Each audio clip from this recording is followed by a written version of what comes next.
chain to make sure that, first and foremost, the people of Ukraine are getting what they need on a timeline that they need it, but also so that the world itself has a functional economic structure, as we try to resolve this conflict without triggering an even greater conflagration. No, so Wendy, as you mentioned, sanctions and export controls impacting global supply chains are not a recent development. Over the past 10 years, world powers have imposed significant economic sanctions on North Korea, for example. And I call on this example because I think this kind of pulls into the lens just how detailed and how many let's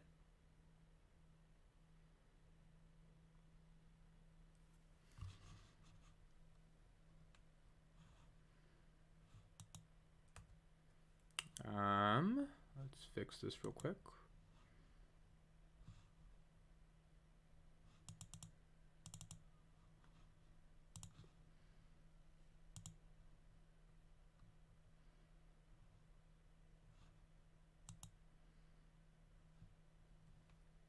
That's weird, guys. I don't know why it just shut off. That might be for everybody.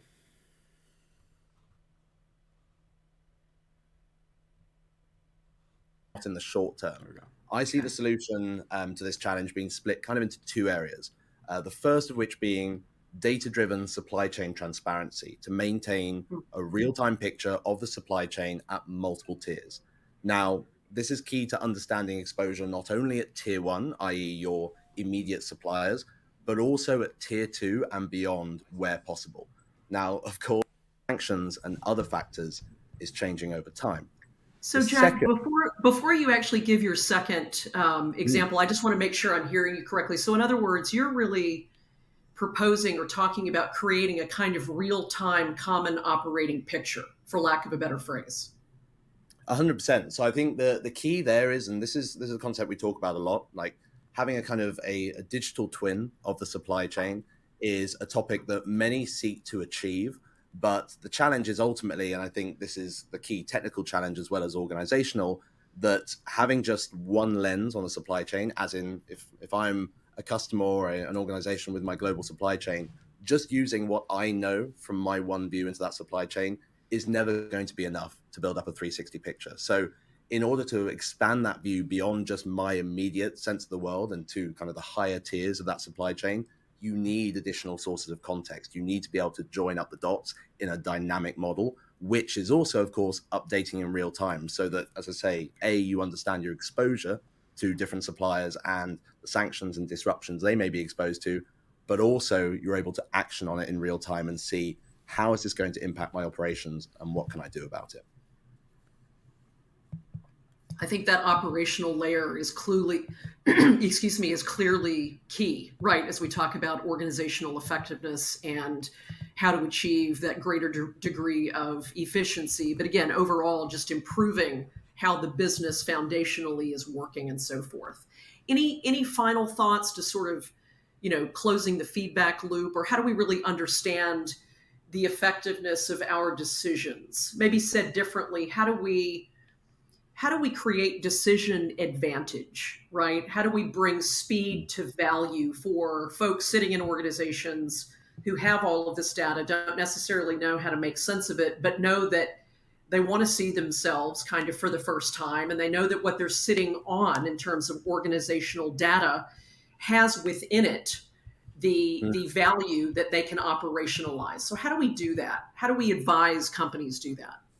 Yeah, that's a really good question. So I think, as you mentioned there, the first is to acknowledge the fact that this is not just a technical challenge. It's not just something that a point solution or a product is going to solve in a matter of weeks. This is both an organizational and a technical solution challenge. And it's something we as Palantir see everywhere we go, especially working across multiple organizations and industries. So from a personal perspective, the most important aspect I've learned from working with multiple clients in this space is flexibility of not only the technical solution to the problem, but also of the strategy towards scoping and deploying that solution. So I think, to your question, every business is different, and therefore an out-of-the-box point solution to that business's challenge of supply chain resiliency is not the required approach.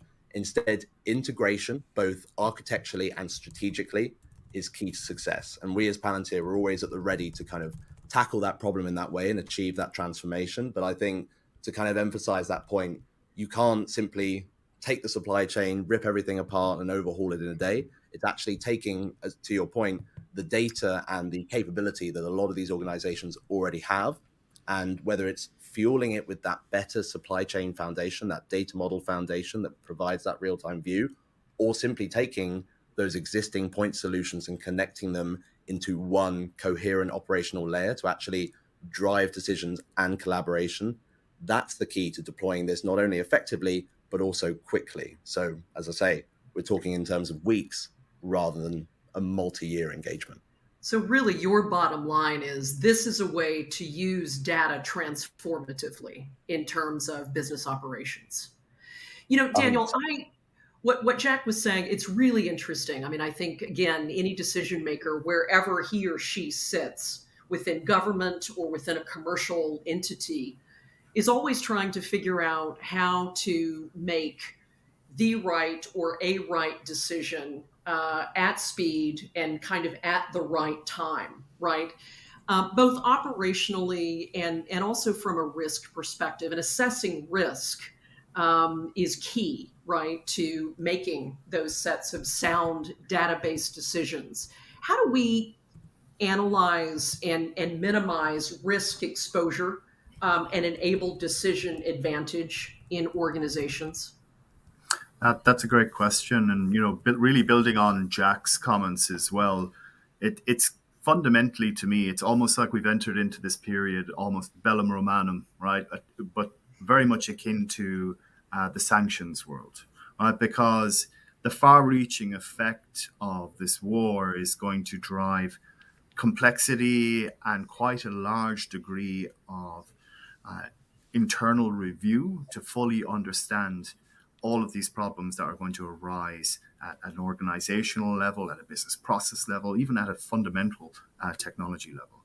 So even asking the most fundamental questions around how you're conducting internal risk reviews in order to how you assess risk, how you're looking at your organizations, and also how you are maintaining some degree of agility in getting those questions answered. Right. I think candidly, from many of the clients I've had the pleasure of chatting with recently, there is almost an overwhelming sense that a backlog is inevitable in terms of getting through all of these risk reviews, because many just don't have the fundamental infrastructure to get those answers to those questions quickly, nor have the access, candidly as well, to the intricacies of the data that they manage, maybe because they're a multinational entity, maybe just because they've created silos internally due to fiefdoms or politics or what have you. So beyond this immediate crisis, I think it really boils down to the fundamentals around that data problem. Right, we're going to now, as a result of those data problems, see surges in other areas of financial crime. We're going to see people abuse the system in order to create fake charities. You're going to see scams. You're going to see an uptick in identity fraud. You're also going to see many of the oligarchs in question or any of the sanctioned individuals within the Russian Federation start using techniques like shell companies. They're going to use mules. They're going to use any mechanism possible in order to circumvent the controls that are being stood up by the financial industry around the world. Further, it must be said that as you look at trying to bring data into your organization, there's no perfect data out there. With the agility of this problem specifically, there is so much change happening on a daily basis that it is nigh on impossible to find that, perfect set of data that solves all your problems. It just doesn't exist. I think ultimately what we are seeing is organizations trying to establish a multifaceted view so that they're trying to bring several different pieces of data together, aggregate it, understand where there's duplication, understand where there is holes or gaps within those data sets, and try and understand fundamentally what their risk coverage is against these new sanctions, against this new dynamic changes that we're seeing daily. But the problem with all of this is really around signal to noise ratio, right? When you're dealing with incomplete data, inaccurate data, you're ultimately going to start creating alerts that just aren't productive. You know you're going to have them, but Sorry, I didn't find a group for them. but ultimately you're going to have to focus your resources as you have them and prioritize. But when you're dealing with things like a backlog, those prioritization problems become mission critical because you're not going to fully understand where the skeletons are effectively buried within this problem. So a final thought that I would like to make on that is as those alerts are going to be worked, you're probably going to utilize consulting relationships, you're going to utilize any other form to get them worked and through because you need to have the appropriate countermeasure in place. Because at the same time as you're working through these sanctions, you don't want to be found effectively, on the back foot with your own jurisdictional entity and also putting yourself in danger of some form of regulatory action or some form of fine on the back of this as well. I think everybody at this stage active in this sector knows that there's risk, knows that ultimately due to the complexity of the data ecosystem, it's going to be very hard to detect everywhere that it is, but they're going to instantiate necessary countermeasures within the system, accepting the backlogs, accepting the incompleteness of the data, and doing the best they can for now. This has Daniel, been extremely helpful. And Jack, please do jump in. We're almost at time. 100%. I just wanted to get a quick thought from Daniel on that. You mentioned obviously the data challenges around KYC and dealing with that backlog. I think another challenge I've seen, even once you solve the data picture, is actually turning the KYC process and the compliance process into more of a structured and standardized workflow, something that has clearer outcomes, clearer kind of process to it. I think that's something that a lot of businesses, they're still doing manually, they're still collating data and kind of doing things on the spot. And a lot of that work is siloed, of course, across different teams and individuals. So curious to get your thoughts on how industries can better, not just upskill the availability of data, but also level up the process behind how they're actually doing these compliance checks. I think I would ask them to take a little bit of a review of their organization and ask some core questions of their teams. Are they utilizing AI, machine learning effectively? Are they looking at anti-resolution and getting the accuracy that they need in order to push the dial forward? Are they still dealing with inaccurate results? Are they still utilizing legacy approaches? I think everyone on this call is aware that, over the course of the last 25 years, we've not solved for money laundering. We're still dealing with fraud. There is no silver bullet that has stopped all of these crimes from occurring.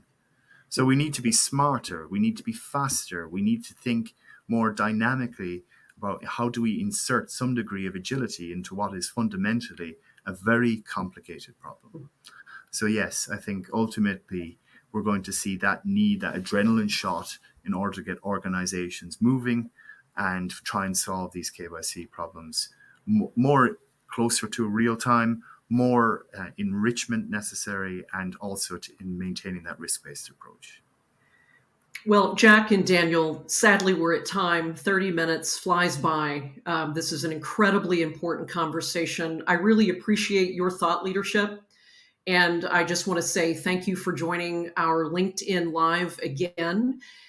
We don't have time for questions, but if anyone would like to have further conversation, please feel free to reach out directly to Daniel Nagel, Jack Dobson, or myself, Wendy Anderson.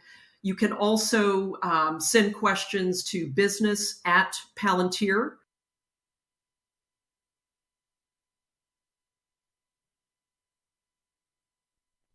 That's pretty much the end of it. Thank everyone for joining.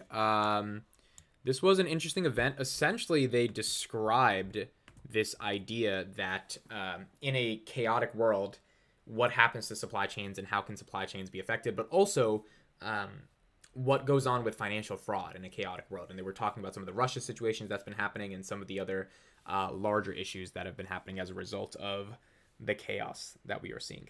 So thank you guys for watching. You guys can watch back a little bit in the beginning to get a full play of the video and some of the stuff. I think I missed the first 10 minutes, so I'll try to get those out there later. I'll do some analysis videos on it coming up. And yeah, thank you guys for watching. I will see you on the next one.